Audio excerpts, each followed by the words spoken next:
Hello student, I am Jilajit Yadav, class 11 chemistry. Next chapter is atomic structure. Atomic structure. Our first topic is Bohr model. Bohr model of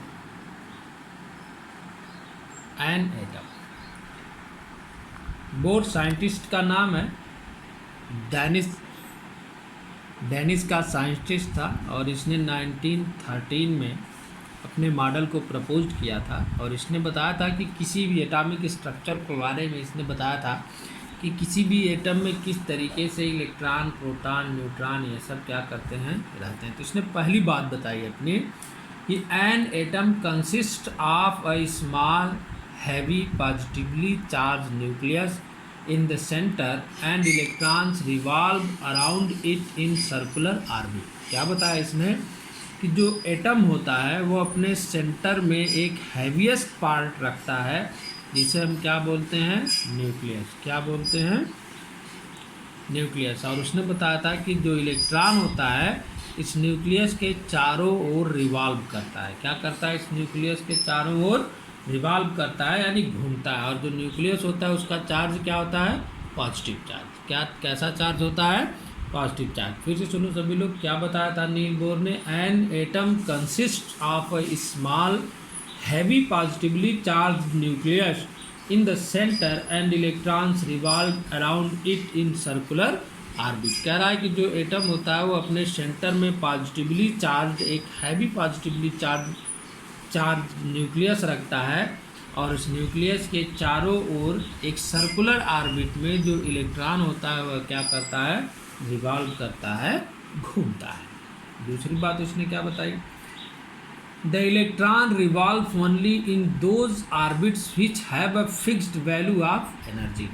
कह रहा है कि electron केवल उन्हीं orbit में revolve करता है जिनकी अपनी फिक्स्ड वैल्यू होती है एनर्जी की, यानी जिनकी एनर्जी क्या होती है, फिक्स होती है। क्या होती है, फिक्स होती है। क्या मतलब, कह रहा है कि the electron revolve only in those orbits which have a fixed value of energy, यानी इलेक्ट्रॉन केवल उन्हीं ऑर्बिट में रिवॉल्व करता है जिनकी अपनी एक फिक्स्ड एनर्जी लेवल होती है, निश्चित ऊर्जा होता है। और इस ऑर्बिट्स को क्या कहा उसने, these orbits are called energy levels or stationary states.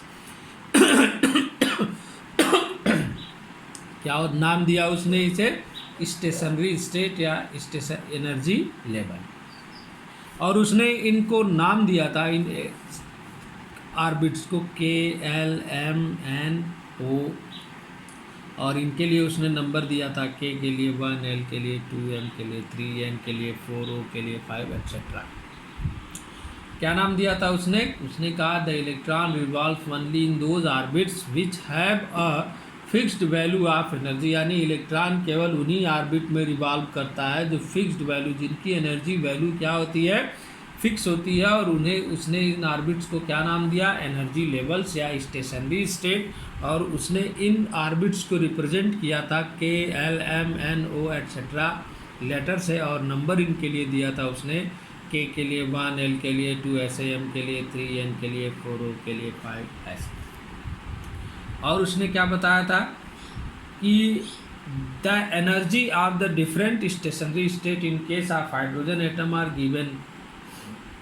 उसने एक फार्मूला से दिया था कि जैसे हमारा जो मोस्टली उसने अपना यह जो ऑर्बिटल फॉर्मेशन था, एटॉमिक ऑर्बिटल का जो मॉडल था, उसने हाइड्रोजन को एग्जांपल बना करके दिया था। और उसने एनर्जी को मेज़र करने का, एनर्जी को कैलकुलेट करने का एक फार्मूला दिया था, En-2π² mE⁻²Z²/n²h², where n is number of orbit. n को उसने क्या नाम दिया था, नंबर ऑफ ऑर्बिट। h को उसने कहा था प्लांक कांस्टेंट। h क्या होता है, प्लांक कांस्टेंट। e इलेक्ट्रॉन यानी जो चार्ज है, e यानी चार्ज, और z को उसने कहा था नंबर ऑफ प्रोटॉन। जेड को उसने क्या कहा था, number of proton. Third topic उसने कहा था, third point, the electron revolve only in those orbits which have fixed value of energy, hence electron in an atom can have only certain definite और discrete values of energy. यानी कि second point में बताया गया कि electron जिस energy level में revolve करता है, जिस ऑर्बिट में रिवॉल्व करता है, उसकी अपनी जो है फिक्स्ड एनर्जी होती है। तो इसका मतलब हुआ कि इलेक्ट्रॉन को रिवॉल्व करने के लिए भी फिक्स्ड एनर्जी की ज़रूरत पड़ती है, यानी वो अपनी एक फिक्स्ड, इलेक्ट्रॉन भी क्या करता है, अपनी एक फिक्स्ड एनर्जी रखता है।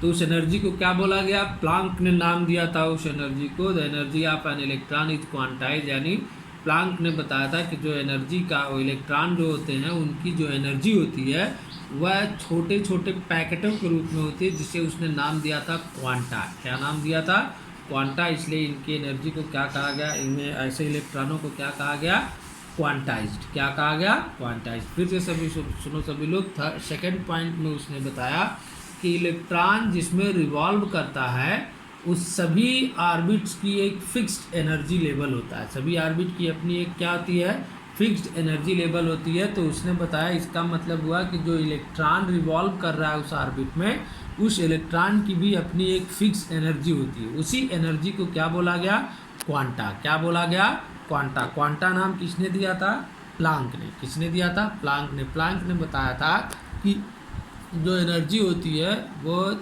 छोटे छोटे पैकेट के रूप में चलती है, और इस पैकेट को उसने नाम दे दिया था क्वांटा। क्या नाम दे दिया था, quanta. Next point, the angular momentum, यानी कह रहा है कि जो हमारा इलेक्ट्रॉन होता है वह केवल ऐसी ऑर्बिट में ही रिवॉल्व करता है जिसमें उसका एंगुलर मोमेंटम यानी mvr is equal to NH/2π, यानी इसका इंटीजर हो। एंगुलर मोमेंटम जो हो वो क्या हो, NH/2π का मल्टीपल इंटीजर हो। तो ऐसी ही ऑर्बिट में हमारा इलेक्ट्रॉन रिवॉल्व करता है, जहाँ m क्या होता है, मास ऑफ इलेक्ट्रॉन। m क्या है, मास ऑफ इलेक्ट्रॉन। v क्या है, वेलोसिटी ऑफ इलेक्ट्रॉन। r क्या है, रेडियस ऑफ ऑर्बिट, यानी जिस ऑर्बिट में इलेक्ट्रॉन रिवॉल्व कर रहा है उसकी रेडियस है। n नंबर ऑफ ऑर्बिट, यानी जिस ऑर्बिट में वह मूव कर रहा है, जैसे KL M N O होते हैं, नंबर ऑफ ऑर्बिट। और h क्या होता है, प्लांक कांस्टेंट। h क्या होता है, प्लांक कांस्टेंट। तो क्या बताया था बोर ने बताया था कि जो हमारा इलेक्ट्रॉन होता है वह केवल ऐसी ही ऑर्बिट में रिवॉल्व करने के लिए परमिशिबल होता है जिसमें उसका एंगुलर मोमेंटम NH/2π का मल्टीपल इंटीजर हो। क्या हो, NH/2π का मल्टीपल इंटीजर हो। ऐसी ही ऑर्बिट में हमारा इलेक्ट्रॉन क्या करता है, मूव करता है। फिर करा, when the electron in an atom are in their lowest energy state they keep on revolving in the respective orbit, यानी हमारा इलेक्ट्रॉन जो लोवेस्ट एनर्जी लेवल रखता है उसी लोवेस्ट एनर्जी लेवल के ऑर्बिट में रिवॉल्व भी करता है। जब इलेक्ट्रॉन एक ऑर्बिट से दूसरी ऑर्बिट में जंप करता है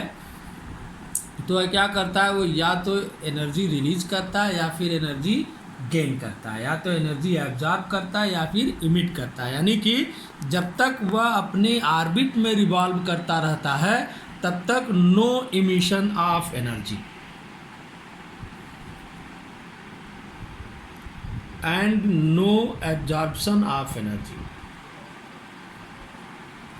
यानी जब तक वह उसमें रिवॉल्व कर रहा है अपनी ही ऑर्बिट में तब तक वह न तो एनर्जी इमिट करता है और न ही एनर्जी को एब्जॉर्ब करता है। लेकिन जब वह एक ऑर्बिट से दूसरी ऑर्बिट में जंप कर जाए, जैसे ये ऑर्बिट है, एक ऑर्बिट यह है, तो यहाँ से इसमें जंप कर जाए तो वह क्या करता है, जंप करते ही या तो एनर्जी इमिट करता है या फिर एनर्जी को एब्जॉर्ब करता है, या तो एनर्जी इमिट करता है या फिर एनर्जी को एब्जॉर्ब करता है। यानी जब वो अपनी ऑर्बिट चेंज करता है तभी एनर्जी या तो इमिट करेगा या फिर एब्जॉर्ब करेगा। जब तक वह अपनी ही ऑर्बिट में रिवॉल्यूशन कर रहा है तब तक वह जो है न तो एनर्जी का इमिशन करता है और न ही एनर्जी का एब्जॉर्प्शन करता है।